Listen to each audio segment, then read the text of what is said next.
Code Vein to me is a game that means quite a lot. It's the first Souls-like that I ever played and enjoyed. It is the first Souls game that I played where I didn't find myself hating my experience, and as such, it's also the one that got me into the genre of Souls-like and Souls games. It has inspired quite a lot of what I've done on the channel, such as playing through the entirety of the Souls series.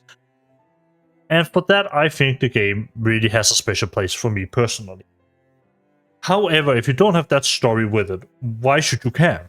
Well, the simple reality is, if you like the art style, then there's a lot of that. It has this prettiest anime art style that you'll see. I really like how everything in this game looks and is animated. It's really genuinely gorgeous.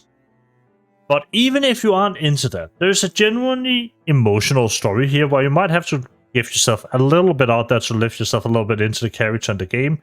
But what you'll be rewarded with is a genuinely heartfelt, interesting story about a post-apocalyptic world that has fallen, that isn't ancient but is more like in the modern era. And you will also get a really unique class system that works unlike any other Souls games that I've played. And you'll get an ending that puts you out there wondering what is going to happen next. You'll get quite a lot in my opinion. You see, Code Vein has a class system for one that doesn't work like the traditional Souls game. Normally you'll have to level your dexterity, vigor, or anything like that, and the class that you pick will determine how much you start off with. In Code Vein that is quite different, as there are multiple classes and you'll be switching between them on the fly.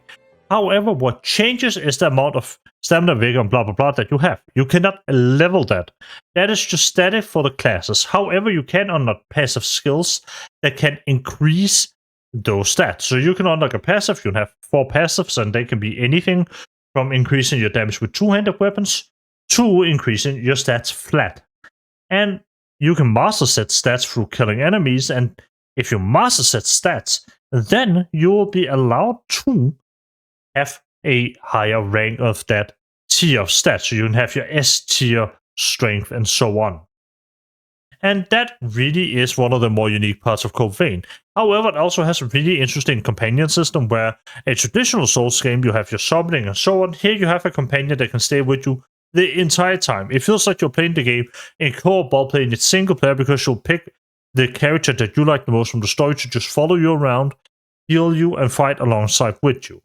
It's a genuinely really interesting system that I hope that I'll see more of in the second game, and one that I genuinely really like, that I think makes Code Vein stand out quite a lot.